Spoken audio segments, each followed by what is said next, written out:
Do you want to give a bit of background of when your views buy sells and the sort of circumstances, etc., that really pop into your head?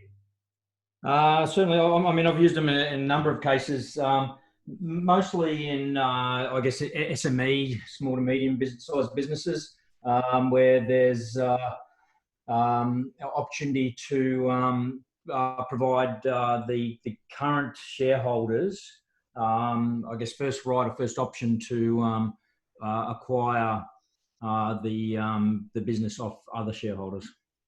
Yeah, and look, it's pretty important. I think it's funny actually. We're going to look at the buy sells. I am going to spend a bit of time a little later on in this session because I don't really want to leave it too much longer. We did a rent reduction agreement a couple of weeks back, but we've made a bit of an update as a consequence of the government's, obviously the commercial lease pact that they made with all the states that's been rolled out.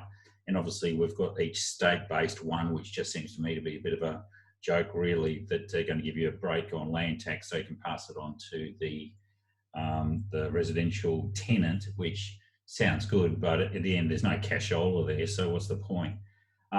So I want to have a look at that, and I will go through the buy sell, and we're going to show you a couple of things around it. Most of you are probably pretty well aware, but I'll take you through a demo of it on our LightYear Docs site.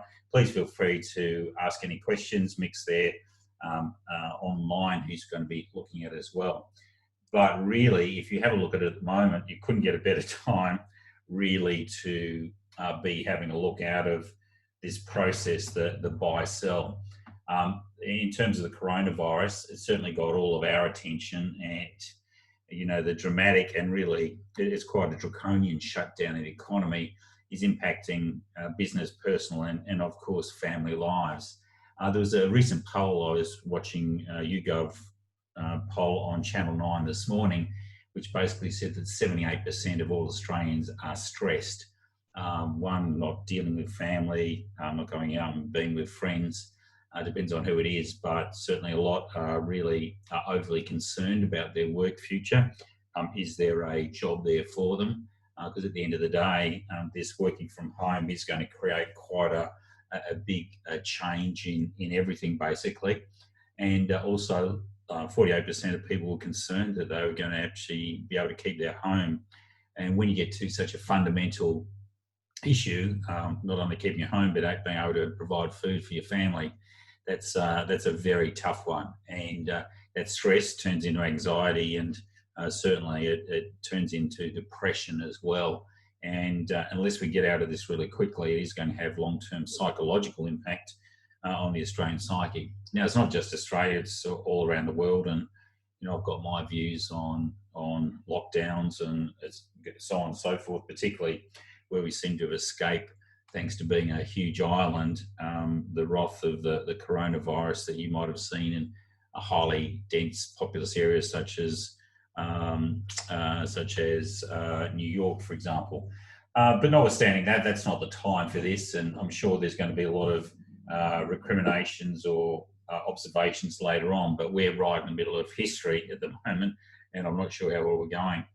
Now, we all know that over time, stress can lead to serious mental health issues, and that feeling, that black dog, they call it, that's sitting in there. You can feel that being omnipresent across all of the economy at the moment. I'm sure it's even worse overseas. So we're getting through it, but there needs to be a light at the end of the tunnel, and there doesn't seem to be any light at the end of the tunnel.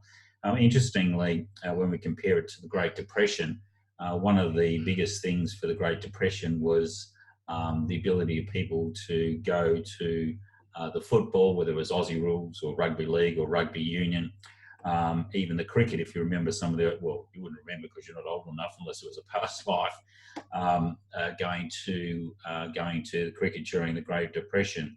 And that sport helped us get over it. But now we're not only missing sport, we're missing entertainment, except for Netflix. And really from that perspective, it's certainly a psychological shock. One of the things for business owners too, currently at this present point in time, you know, if for example, Mick and I were both in a business together, we've both got a direction, we've got a sole focus on what we're doing, and then suddenly something happens to us. For example, if we have a look at death or permanent incapacity, anxiety, which means we have really severe anxiety, depression, so we can't get out of work. We need to have in place an agreement. Otherwise, and I've seen this happen in recently in partnerships where if we don't have someone pulling their weight or they're not able to health-wise, there needs to be an opt-out. Now, quite often that if we look at a typical business, if someone's just not pulling their weight, we can sack them as a business owner.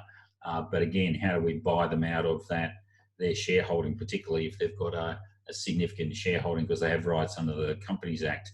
Whereas it's a lot easier for us where we do have a medical issue, whether it's death, TPD, even trauma, such that the person is bowing out, that we can then use insurance policies that I might have an insurance policy on Mick and has an insurance policy on me, so that we can enter into an agreement through the shareholders agreement and then through buy-sell option, that if there is this terminating event, that each other can buy the other person out.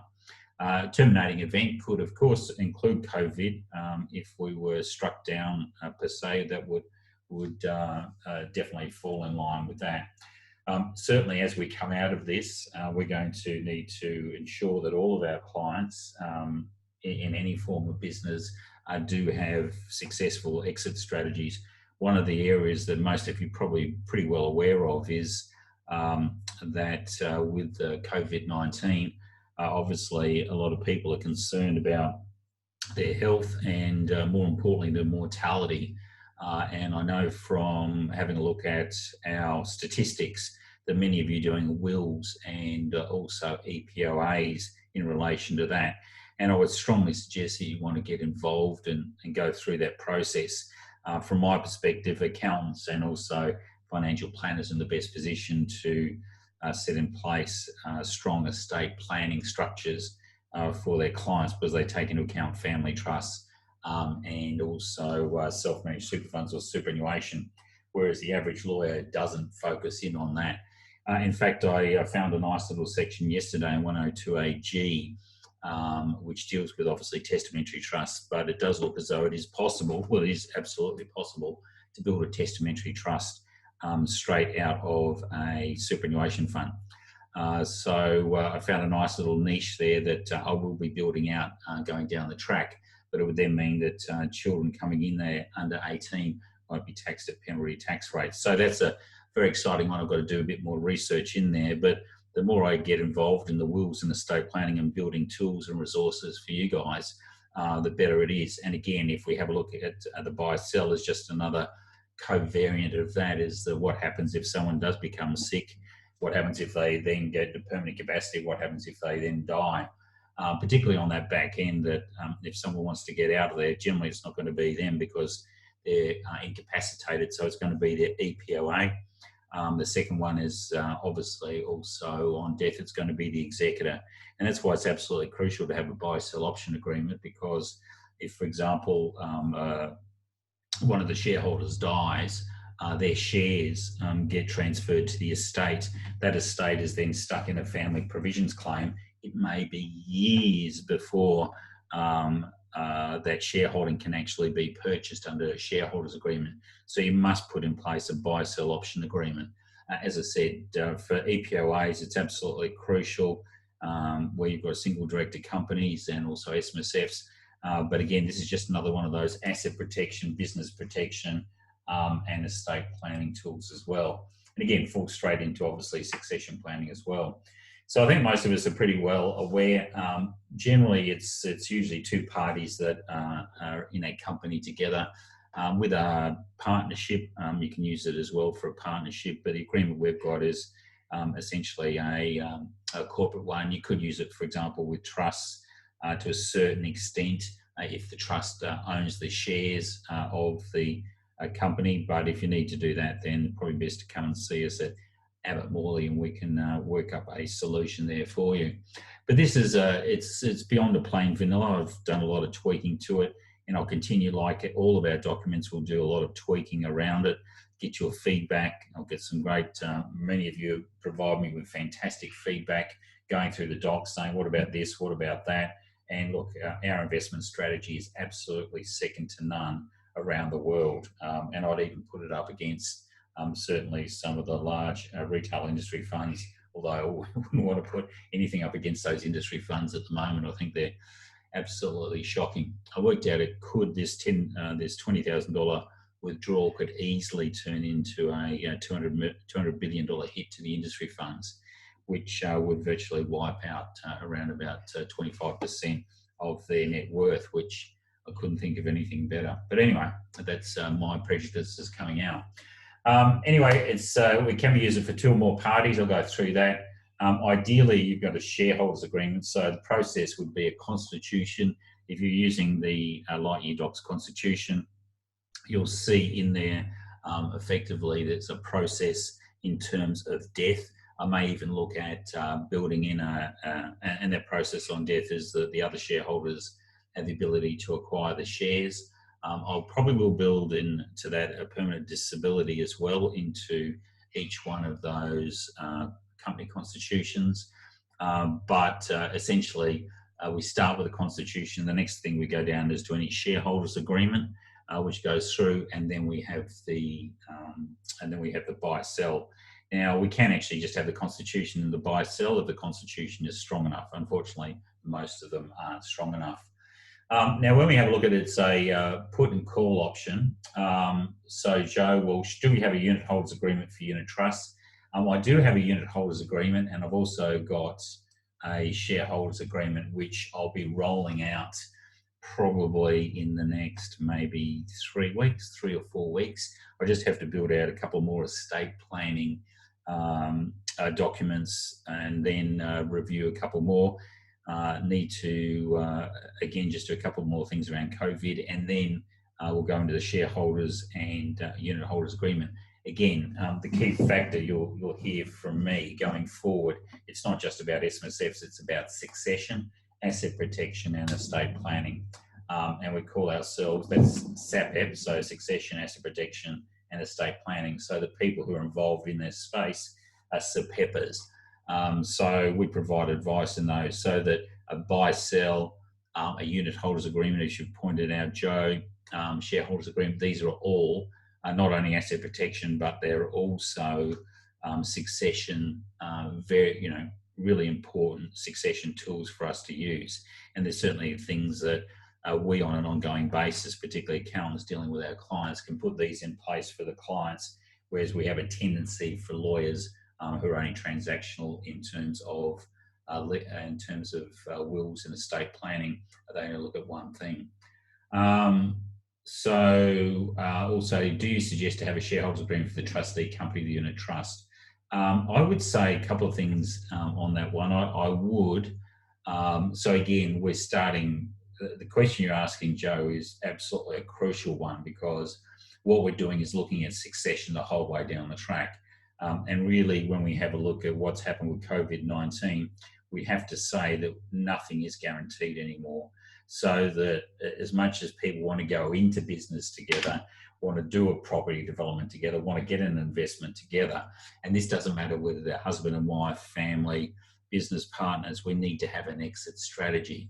Now, for those of you who've been using our leading member discretionary trust and our leading member discretionary trust corporate trustee, the succession strategy there is that if someone dies or becomes disabled or retires, in those terminating events, their shares are suspended and then new shares are issued to the next leading member. And if there's no leading member appointed, then the trustee can appoint that leading member. So that builds in a succession plan. It'll be a bit more difficult. Well, actually, it's probably not. I'll take that under advisement, Joe, because it may well be that we can do a tweak around the leading member such that if there is a unit trust and we've got shares that are held by one party, that their shares are basically cancelled, because as long as it is just solely acting as a trustee of trustee company, there's no stamps or CGT issues there. So leave that with me. Great question, Joe, as usual. So the agreement's essentially a call and a put option agreement, which is a great basis for any partnership. Geez, I wish I had one of these in a couple of my marriages. Would have been of great value. But when we have a look at it, whenever we're in business, it's great to have this sort of element. Now, a terminating event, and that's generally going to be detailed in the shareholders agreement, or you can have a binding director's resolution that this is going to be deemed to be a terminating agreement. And more importantly, we can find it in the buy-sell option agreement, which I'll go into as well. There's generally going to be a market value payout, which is facilitated by a life insurance policy taken out by the shareholder on the life of the other shareholder. So it can be life TPD. I'm not sure if any of you have ever done trauma in there, but again, trauma is probably good, depending on the age of the person, but a traumatic event may see them bow out of the whole scheme of things. And again, we can have an insurable interest over someone else's life. So as long as we can have all of these elements, it gives us the power that, again, if I have an insurance policy over Mick in terms of life TPD and trauma, and I've got that insurable interest, which I have because of the buy-sell option agreement, then when that kicks in, I get the money, and then I can use that money to obviously buy out Mick's shares. As I said, you can use it. The insurance could be inside the company, so it falls to be key man. And generally, what you do is you'd suspend the shares, or basically cancel the shares, or buy back the shares. The hard thing is, though, you'd almost need to use different classes from that perspective. And I think, from that's when it gets really tricky, because if that happened at the moment, then probably both shareholders would want to bow out of that system. So it gets a little bit messy, but if you need to, make sure you come and see us at Abbott-Family. We can help you out there with something a bit more tailored. So let's go in and have a look at the buy-sell option agreement. I've pre-done one. You've got the agreement there. I just want to take you through the product categories. You're going to find this in obviously the business and commercial agreements. You can see there Div 7A loan, all purpose loan, commercial property lease, the rental reduction agreement, which I'll look at very shortly. But then we've got the buy-sell option agreement there. So when we go through, it's pretty obvious. The LightYear Docs buy-sell option agreement enables working shareholders in a company to ensure the lives of the key players, providing a payout of an ongoing shareholder in the event of death or permanent incapacity. Generally takes 10 minutes, and there'll be an instructional video on that. Now, 2 or more people may operate a business in a company. However, in the event of death, permanent incapacity, bankruptcy, and other terminating events, the arrangement may no longer be viable. The buy-sell option agreement provides each shareholder and their assigned, such as powers of attorney or executive in the event of death, with a put option for their shares to be sold at market value in a terminating event to the continuing shareholders to run the business. Likewise, the continuing shareholders are provided with a call option in the event of the terminating event, such as death or permanent incapacity. The funds for the payout of the terminating shareholder is life and total permanent disability, in some cases trauma. Now, the benefits obviously, sits alongside company constitution and shareholders. Each party has got that power. There's no tax consequences for entering into it. There will be tax consequences when it's exercised, of course. It's very powerful. Its impact, again, like all our documents, it's only $99. Or if you've got unlimited membership, you can do as many as you want. Can an accountant complete the document? Absolutely. So the documents have the legal sign-off of Abbott-Family lawyers, and the interview process, like all of ours, is locked down, ensuring only name addresses of parties are inserted. Therefore, thereby the advisor does not create a legal document. However, the client has a legal document with the full force of contract law, so that's absolutely crucial. So again, for those of you who've listened to my discussions on what you can and can't do as an accountant, I'll be covering that in my top 10 strategies at 12:30 today for the Times. I'll be looking at the issue of the $10,000 withdrawal from retail SMSFs and industry funds prior to 30 June and post 30 June. Most of you would have seen ASIC gave a guideline around that, but that only applies to licensees. I want to cover the tax agent's exemption. Go and have a look at the ASIC guideline on this and show you that if a client comes to you and asks about it, then effectively you do not need to be licensed. It actually sits within your specific tax agent exemption, as it would for me if someone comes in and asks us at Abbott-Family. So we'll look at that again at 12:30. Is it expensive? No. Why is insurance needed? Well, if you don't have insurance, it's great to have a call option on shares, but if you can't afford it, it's completely useless. So it's a nice little one. Have a look again through all of the FAQs, but let's go straight in and have a look at the document. So what I've done is I've done one before, just so we can get through. You see what we do is I've done it. I hold all my documents in my conference folder. We were having problems previously. We've just upgraded our whole system. We're having problems with Chrome and also a couple other browsers, but that's now all sorted thanks to the sterling efforts of Ashley. So here we go. We've got the buy sell option. You can see there I click on the plus. I've actually completed that at 9:22 this morning. I've got my document reference number. I know it's for the Smith Brandy buy sell. So when you're making sure when you do have a vault and you put a client folder, that you do name it well, so that you do, when you do identify it, it's easy to identify. Now I can download it, delete it, or I can effectively relaunch, which I'm about to go through the process of doing. So again, good to see some discussion there, Mick and Joe, around keeping things watertight. Succession is absolutely crucial. And again, it's just one of those things that lawyers tend to miss out on or don't even focus in on, about what happens to the shares. Because if shares end up in the estate or the estate which is subject to a family provisions challenge, the whole thing is over. So that's why it's absolutely crucial to have these. So you can see there, I've put in there, this is my document I've called Smith Brandy buy sell. So that's how I got to identify it, straight going into my conference folder and then going through the Smith Brandy buy sell. Now I've put in AM001. Many of you have got your own logo tags. So for the buy sell, look, it's signed off by Abbott-Family. I would keep the Abbott-Family logo for things such as wills, to a less extent EPOAs, definitely wills with testamentary trusts, maybe SMSF wills to a lesser extent. I'd keep the AM001 logo for that, which I'm going to show you there. Otherwise, for most of the stuff that's sitting on the LightYear Docs site, I just simply use your own logo, and make sure if you haven't got your logo tag, send it into the guys. Simply go in here, go on your support, put your name, email address, how can we help you? I like to have my logo tag, throw your logo in there, and then every Friday, which is tomorrow, we put logos up. You'll be given a logo, you put that in there, and then Bob's your uncle. Okay, so please enter the details of the agreement. I'll put in the date of the agreement. Let's say we're setting it up now. So obviously concerned, you've got on the blower, in fact, some of you got on the blower to your clients and said, look, we need to put in place a buy sell at the moment. Again, make sure you've got your insurances in place, which is absolutely crucial there. So I'm going to do here, I've got Queensland, I'm going to choose. Now, when we have an option, I'm going to go through that, but there's an option exercise date. So first off, the first process is a terminating event. Now, you'll see when we get into the agreement, death is a terminating event, obviously.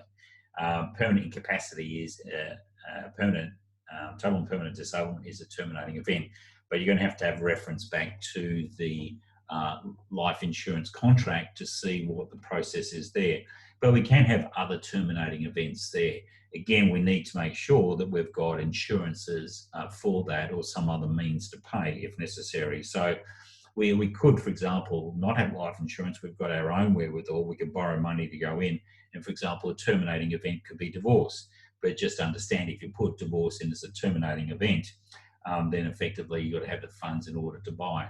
Now that may well be, maybe not under this. Well, we could probably, I could have a look at it a little bit later on, but we could perhaps put in there a vendor financing. But again, once we start to do that, that's getting pretty sophisticated. Probably would go to Abbott-Family on that one as well. But vendor financing for the shares, particularly if you're looking at estate or you're looking at divorce, it's a great opportunity there to hold it out and make sure that it doesn't get caught up in the family law court. So just pay it off over 3 or 4 years. So please note down the earliest exercise period. So we've had the terminating event, and you'll see when we get down to death, the exercise period, the latest time for the exercise period is 30 days, 6 months if it's TPD, but we need to have a date on when the exercise happens. So, for example, it could be on the day, so we might just put there the day after the event, if we wanted to. So I'll just put in there the day after the terminating event, or you can just simply put in there like 10 days. And remember, you guys, because you've done this document, this is what's different. So if this was done by a lawyer, then effectively the lawyer gives you the document, that's all over. Here, you know what's in there, you've got the control, you'll be in there evoking this and actually running the whole process, whether it's from estate planning or whether it's from a EPOA or whether it's just dealing with insurance companies. So do you want to include the details? I'd actually put that in there if that's possible. So if yes, please check. So here I've got life and TPD on the shareholders equal to $1 million. And I could put trauma in there if I wanted to. If you wanted to, in fact, put the details of the whole policy. I've left that box open so you can put the details of the policy, and then also recommend that you attach the policy or policies to this buy-sell option agreement, wherever you selected yes, and ensure that they're kept up to date. So that's the general details. We've got the company here. I've put in Bogan Lee in Lee Street, Brisbane. I've got two directors, which are John Smith and Anne Brandy, who are both obviously the shareholders, which we'll have a look at. The two shoulders, I've got John, and you can see here, if you've got more, you can just add another. So I've added Anne in there. If I wanted to, I could add a third party if I need to, but I don't need to. So if I put an extra box that I don't want, here's a little change thing. See what it says, delete repetition. So I delete that, go back to Anne Brandy, and you can see that's deleted. So again, I can add another if I wanted to go down that track. And then essentially that's it. So we've got our little buy-sell option agreement, nice tidy little thing. And then what we can do is we can take that for there. Can you please add suggested wording in each key data input area? Absolutely, Tim. So we started to do that. I will go through after this, and we have got one example in there, but I will put in a few more examples there just so that you guys can do existing wording. We've got, we have got, for example, in our account-based pensions, when you choose reversion, we've actually got suggested wording in there. But what we'll do is we'll give a couple of examples there, or if you want, we can put in bullet points like I'll show you when we go down the reduction. So it'd be interesting to see what your feedback is on that one, Tim.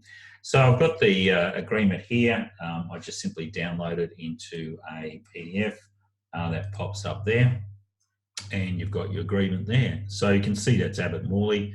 Obviously, with that one, we'd have changed GPS if it was Tim, everyone else. So let's have a look. You'll also find that we've got resource options now we can put in there. So Mick, if you can look after that buy, sell and do resources, you're going to find we're upgrading and upskilling and fixing up our system. So it does have a lot of resources that you can actually see on screen. So we've got the buy, sell, we've got between Bogan Lee, John Smith and Anne Brandy, shareholder 1 and shareholder 2. As I said, we could have numerous shareholders there, which might get a little bit messy. But again, it's not a bad way of doing things. Buy-sell agreement, you've got the company, shareholder 1, shareholder 2. Remember, you've put that data in. When I have a look up here, I'll go back in, I'll launch it up here. Remember, it's in my conference folder. I tick on that. It's my last document, so I just have to go down. Remember, I put Smith Brandy buy-sell. I'm going to relaunch it. See, the next one came in at 10:29. Gee, time flies, doesn't it? So let's go in and have a look here. Again, I can change any of these variables at any point in time. I've got Smith Brandy. I've got the company in there. I've got the shareholders. I can change any of this data as we see fit. So, for example, with the life and the TPD and the shareholders, we might say an AMP life policy number 345, blah, blah, blah, blah, for Anne Brandy, taken out by, I think, John Smith, equal, I'll use this one, equal to $1 million TPD life payout. Then I'm just going to copy that. Oops. Oh, just cancel it, silly me, sorry. Anyway, you know what I mean. So we're just going, oh, I might as well do it. So a AMP life policy for Smith taken out by Anne Brandy for the payout of $1 million in the event of TPD, life and trauma. Again, we'd have to work out exactly how that's going to fit. And then Control C for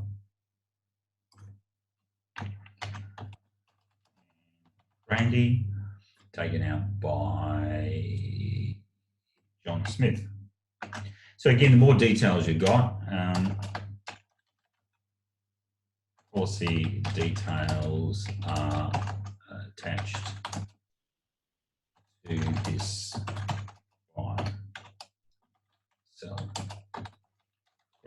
anyway, so you can see there, so I've made a change. I go through, update that, and that will then give me a new document. So now I've gone through 3 buy sells, but that's the beauty about this system, because it enables to go in and out at any point in time to ensure that we've got the best documents. So I've got my buy sell option agreement. Let's go through it, and so I can take you through there. So we go through the recital, shareholder 1, shareholder 2 are the shareholders of the company. If we've got 4 shareholders, then it goes shareholder 1, 2, 3, 4. They conduct the company's business together, and the shareholders wish to agree how the company interests will be dealt with when an option event arises, including death, incapacity, or other potential events, including retirement. In particular, each shareholder wishes to grant a call option in respect of their company shareholding to the other shareholder, at the same time obtaining a put option in respect of their shareholding exercisable against the other shareholders upon the occurrence of the option event. The shareholders agree to take out insurance cover in respect to the major option events. Again, if you go through retirement, it's pretty hard to cover your insurances in that particular instance. So you've got your interpretive provisions. You can see here, it's in the laws of Queensland. Remember, we did that in there. You've got the call option, the funding agreement, which talks about the insurances, market value, which generally has reference to the shareholder agreement, company constitution, or independent valuer. Most buy-sells actually relate to shareholder agreement, but I've made sure that you don't get caught up there, because if you don't have a shareholder agreement, then there's nothing for this to lock into. So we want to have a bit of flexibility. Option event, death of the shareholder, injury or illness causing TPD, and any other terminating event that we've got in there. Now we've got here, other terminating event refers to retirement, expulsion, or otherwise of a shareholder. It doesn't include notices in relation to death or TPD. The shareholder may include a divorce of the shareholder if the parties have agreed for this to be an option event. So again, we're just going to be careful about the financing of that. The way it works here is we've got the funding agreement. If we need to there, we'd have to go in and also change that. So it's just not in relation to insurances. But again, for those of you such as Joe and also Tim, I like to go in and pull apart this and just say, look, what if we add this? What if we add that? What if we put this in? What would be the consequences? So we've got our options there. We've got the mode of exercise. So shareholders are entitled to exercise the option, must do so by serving an option notice. And remember, we had there the 10 days after the terminating event, so it must be served no earlier than 10 days, and then no later if it's death, 30 days. And in the event of injury or sickness, it's TPD, it's 6 months, because it may take a while for it to be diagnosed. And if the option is any other terminating event in accordance with the shareholders' agreement or as agreed between the parties in the directors' meeting. Again, it goes back to this, do these binding resolutions in your directors' meeting that then become much like the governing rules of a self-managed super fund. Purchase price is market value, payment of purchase money, so on and so forth. And then obviously the transfer. So the outgoing shareholder must, as soon as reasonably possible, deliver the continuing shareholder all instruments as may be necessary to transfer the shares. Now remember, the outgoing shareholder may be dead, so it's going to be their representatives, including executors, or their enduring power of attorney. And then if we go through, then we've got our typical lot of stuff. Now we've got 3 schedules here. Schedule A, which is obviously built out of the data capture.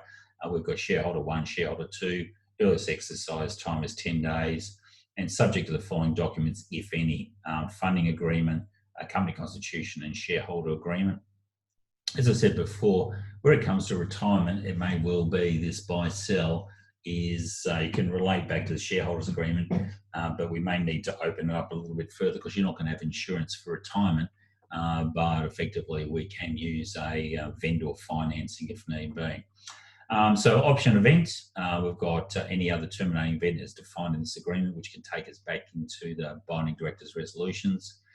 Call option, put option, insurance details. Remember, I put that in there, so that's what effectively would come up for there. So if you, I'll get Mick to expand on that.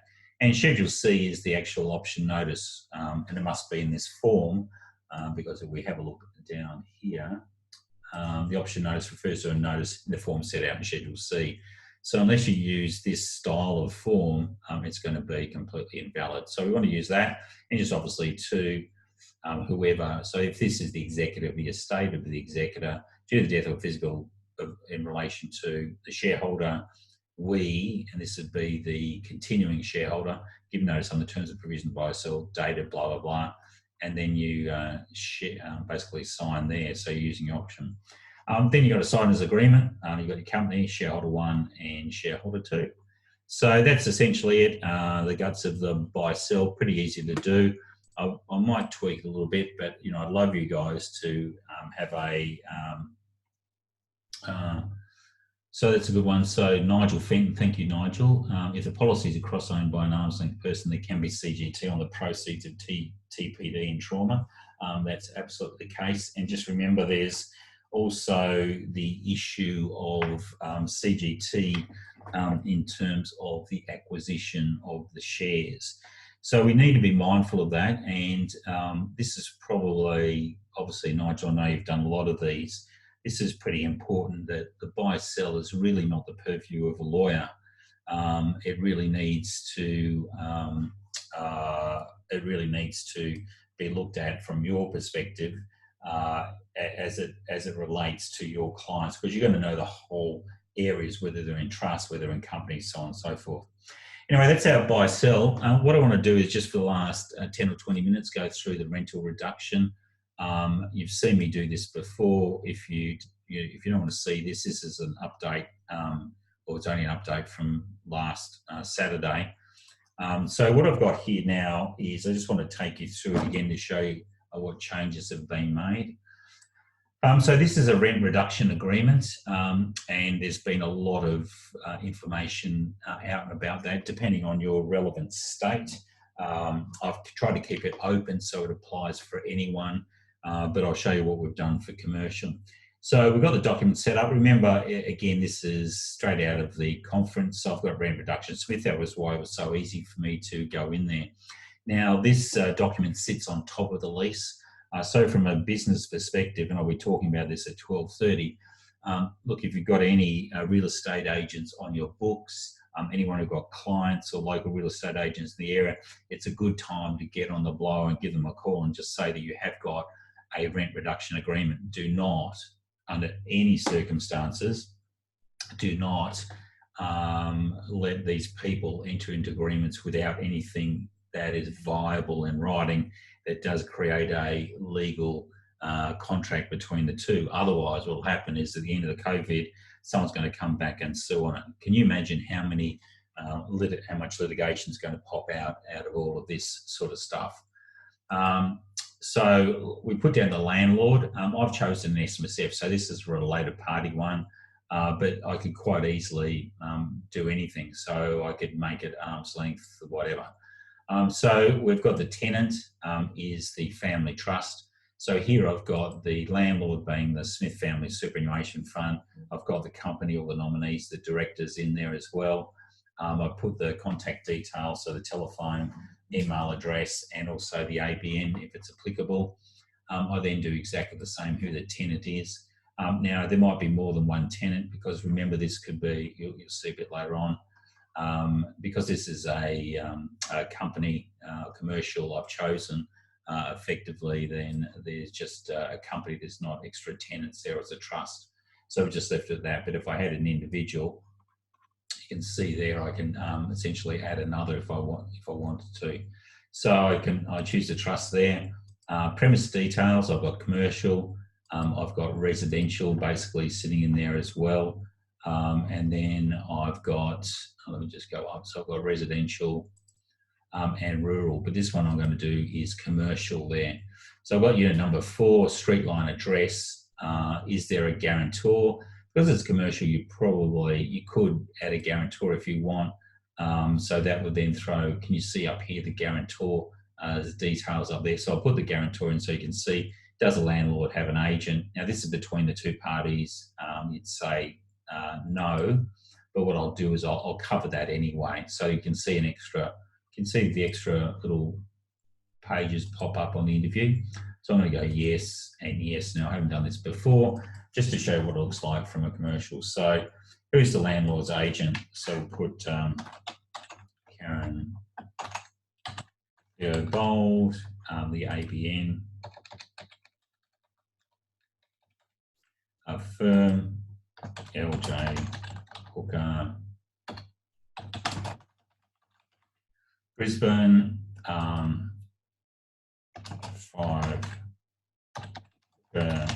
Street. Oh, sorry, I spelled Brisbane wrong. Remember, I can always go back and change that. Brisbane, Queensland, and that would be 4,000. Put their telephone in.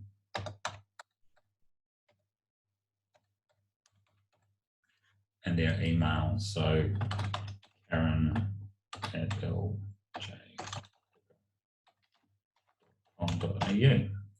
So I would put that in there, and so that's my agent. Now the guarantor, it may well be the individual. So we'll put in here John Smith, Street, Brisbane, Brisbane, and that's obviously Queensland. And as I said before, it's absolutely crucial to get these on foot. If I go up here, so I've got John Smith and I've got his C. We will be making things a bit easier by making these to come through. And then I've got John's email address. So I'll just copy and paste that. Remember, he's the guarantor. Wouldn't be the case anyway, really, if we had a look at between relevant parties. But it's not a bad idea because you don't need to have a guarantor if it's SMSF. Okay, so let's go to the rental adjustment details. Date of the agreement, I've got, let's make it the, okay, let's make it from the 1st of March, 2nd of March. The date of the deed, we'll just make that now so we can backdate it. Date of the existing lease, remember this flows over the top, so I need to go and get the existing lease and put that date there. Now, the adjusted rent is for 6 months and a repayment as per the government guidelines over a 24-month period. The extension of the lease for an additional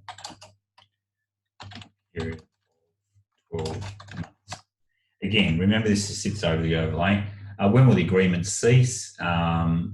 Look, these first three, probably a time agreed by the parties, or just simply put in the date.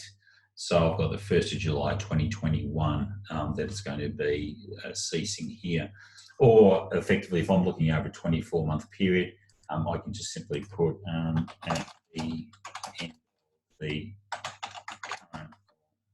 end of the existing lease term. So you can put in there, and Tim, I'll put some guidelines down there anyway, so you can complete that. Outgoings and other conditions. So with the landlord and property outgoings, what will they be? Reduced? They should be reduced commensurately in terms of what the drop in earnings are. So if we're a food market or restaurant, then we go 100%. Do you want to, for example, if in the existing lease, you can only use it for a restaurant, but you're selling wholesale food, you can put in there an additional use for the tenant's premises and special conditions. So the premises can be sublet to no more than 2 other businesses. So again, these are the sort of things that is really involved in you getting in there and discussing with the clients. So I see a great opportunity for accountants to be the middle people here, and also planners as well, bring them together, because at the moment I can tell you everyone that I know is going to their landlord, and not their landlord, going to their agent saying, I want a reduction in my rent. But there needs to be this process for it, and you need to have a viable a document. So really it's an easy one there for us all to use, because there's a demand there. There's no way that the lawyers are going to be able to pump these out at a reasonable price. So I'd be getting in touch with everyone, and look, it's an absolutely viable strategy. So you can see here, we've marked it up, COVID-19 Commercial Property Rental Adjustment Agreement. Between here's the related parties, but it doesn't matter. It could be, for example, Tim, you're dealing with your existing landlord for your business, so you can easily go through this process as well. Now, because it's a commercial, once I've ticked commercial, this pops up. So this is the National Cabinet Mandatory Code of Conduct. Once we have a bit further details from each of the states around residential, we'll put that in there. But have a look at that. So, for example, the parties to the code, everything's got to be in good faith. We've gone through that process. You sit and negotiate, and should be able to doing it pretty quickly. So if we have a look at the leasing, landlords must not terminate leases due to non-payment of rent. So that's a pretty, well, they're stuck with that anyway. So it's silly for a commercial landlord not to do it. Tenants must remain committed to the terms of their lease, subject to any amendments to their rental agreement. Material failure to abide by substantive terms of the lease will forfeit any protections provided under this code. So again, it's not a bad one. Now, landlords must offer tenants proportionate reductions of rent payable in the form of waivers and deferrals of up to 100% of the amount ordinarily payable on a case-by-case basis, based on the reduction of the tenant's trade subsequent. So I know a good friend of mine, Sally Rourke, she had a client who's in their SMSF, they got a restaurant. And obviously it's closed down, so you can have a rent waiver there that's built straight into this process. And remember, we've got the ATO guidelines saying that the fact that you've got a rental reduction between 2 parties, it's not going to be a breach of any of the CIS or taxation principles. And don't listen to all the lawyers trying to blow it up. Essentially, we've got government law, or effectively law or an edict here. Now, rental waivers must constitute no less than 50% of the total reduction in rent, and should constitute a greater proportion of the total reduction in rent payable in cases where failure to do so would compromise the tenant's capacity to fulfil. So if we have a look at that, it's up to 100%, but it must be at least 50%. Now, tenants may waive the requirement for a 50% minimum waiver. So all of this argy-bargy goes in, but remember, at the end of the day, we've got our buy-sell, we've got our agreement here, which actually takes us through this whole process. So if we go here, in fact, I'm back here. Now, this is the payment of rental deferrals by the tenant must be amortised over the balance of the lease term and for a period of no less than 24 months, whichever is the greater. So you can see that's why I extended the lease if we're tied up against the lease, but it must be 24 months. Because it doesn't make sense to terminate the lease and still paying over the top. Any reduction in statutory charges, insurance, so that's outgoings, is again on a portion. So I've gone 100% because we're obviously a restaurant. And you can have a look at a lot of these. Again, guarantors are limited, but what I've done in the whole process, they've got examples there. So you've got your commercial lease rental adjustment agreement. Landlord-tenant agreed. The landlord leases to the tenant the premises under a lease agreement between these parties and the rent and conditions. As a consequence of the slowdown in the economy resulting from the coronavirus and through no fault of either party's existing lease, the landlord hereby agrees to adjust the rent for the period in time. The guarantor, if any, will be released of their obligations for this period in terms of rental amounts owing, and this is above the adjusted rental amount. So the guarantor is still on the hook for the lower rental amounts, but not anything over and above that. Now, if you've got 100% waiver, then the guarantors obviously can't hit the guarantor up. And you also see later on you can't hit up the security deposit. And that's for both residential, commercial, rural, but here it also flows in with that code of conduct produced by the government. So with the landlord's agent, as I said before, now if it's residential, you can have that in there. If there is no agent, you just don't tick that box and come up as not applicable. I've got the tenant in there. You've got the guarantor we saw. We've got the premises in there as well. The agreement commences on the 2nd of March 2020, continues until the end of the existing lease term. Remember, I put that in. So you're having quite a big thing there. A rent waiver for 6 months and repayment as per the government guidelines over a 24-month period with extension of the lease for an additional 12 months. So you can see how easy it is to go and fix up. And again, if you've got any issues or you want to help in that, just get on the line and give us a call. We're more than happy to have a chat. Now, again, there's a reduction of 100% of the outgoings, which again follows the code of conduct. And then we've got the ability to run a wholesale food market as well. So, and then we go through the adjustment. That's all embedded in there, but a lot of it's again, so there's a security deposit, as with existing leases. Anyway, so basically the adjusted rent. So for the security deposit, you can't go above the adjusted rent. Options to renew, rent review, etc. are basically all sitting there. Copy of the agreement, continuation, outgoings, dispute, and reduced liability, special conditions. So the special conditions, the premises can be sublet to no more than 2 other businesses. Remember, we put that in there. So that's the really, to me, it's a gold standard rent reduction. I haven't seen, I know my daughter's got a rent reduction from her landlord. And I asked, well, where's the agreement for it? And she didn't have one. It's like, well, if you don't have these things and then things suddenly turn around next week, if there is a V shape, then we need to have this in force. You need to be in there getting this agreement up and running and signed and executed by the parties, as you can see here, by the landlord and the tenant. So you can add as many tenants as you want from that perspective. Anyway, that gives you a bit of an idea of where we're at with that one. Let me just go back and finish off the slides. So the buy-sell.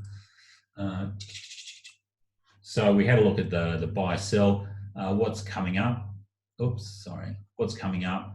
The rental reduction is alive and doing well. What I'm doing is a letter up. One is that you can send to agents.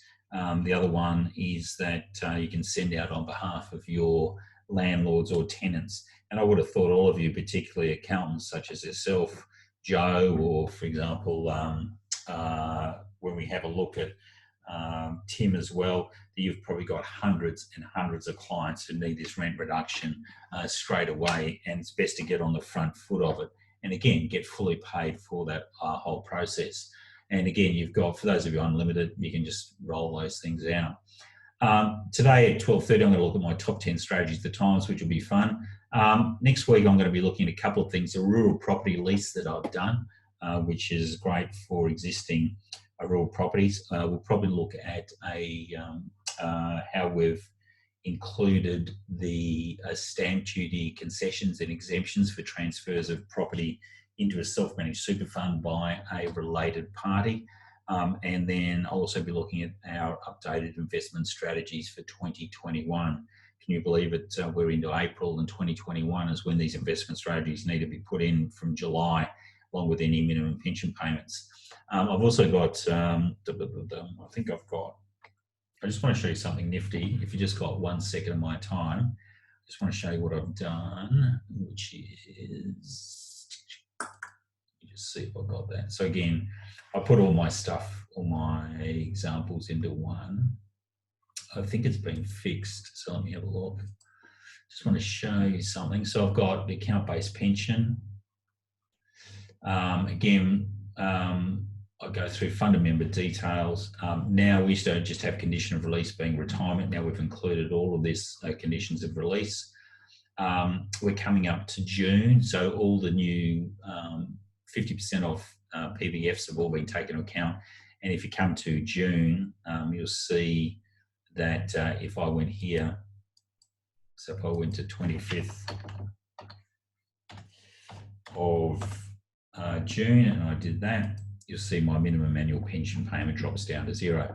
Here's another nice little one here. Does the member want any deficit in making the minimum pension payment to be deemed, should be deemed a promissory note from the trustee fund to the member? We'll go in and I'll just finish this off. Just so you can see what we've done. I don't think I've put in a reversionary, but if you haven't seen the reversionary now, they blow my mind. I mean, they're pretty well cover bloodline and lineage very well. So I've got the ABP there, which we've just created. You've got obviously virtually a product disclosure statement.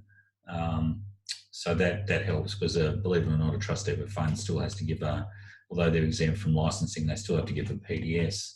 So we've got an application by John Smith to commence an account-based pension, $500,000, no minimum income because it's on the 20th of June 2020.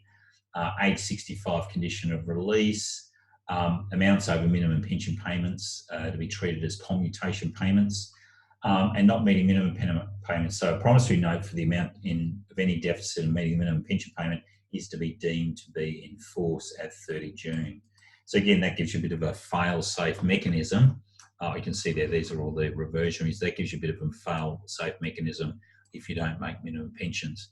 Anyway, it's 11 o'clock, right on the dot. You've got a full session there with me, got a few little bits and bobs. Looked at the bobs, the buy-sell, looked at the rental reduction, and then just looked at PNs as they apply to account-based pension.